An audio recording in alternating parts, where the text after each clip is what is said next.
یک قصه کرده بودیم، یک ظالم اگر یادتان باشد میگوید یک کمپیر یک خانه عادی داشت بیچاره، خانه های بلند آشیانه و گویم خانه های این تا بهبود، یعنی هیچ بهبودی نبود، یک بانگی خانه داشت.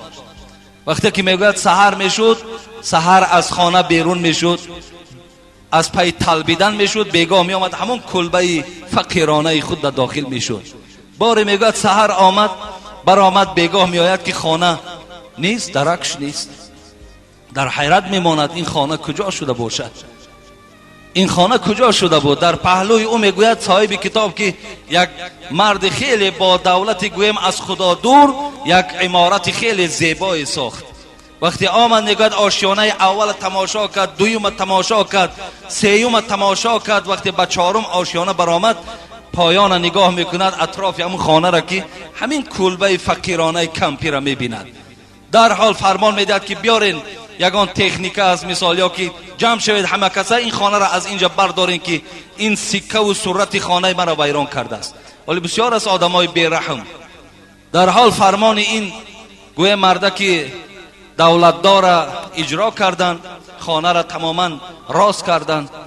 کمپیر آمد، وقتی که از این حال که درکدار شد خیلی غمگین شد، بجود همون یک خانه دیگه سرمایه نداشت. پرسان کرد، میگوید پروردگارا این خانه من کجا شده باشد؟ ندای آمد که خانه تو از دست انا همین مرد نابود شدگی است.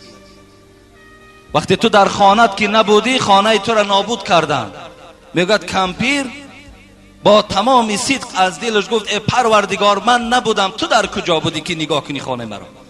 وقتی میگوید این مناجات که این مادر کرد، در حال میگوید الله میگوید ملائکه ها را روان کرد که این خانه این زبردست، این خانه آدم بیرحم و ظالم به زمین کشید، گفته اون خانه را نابود میکنند.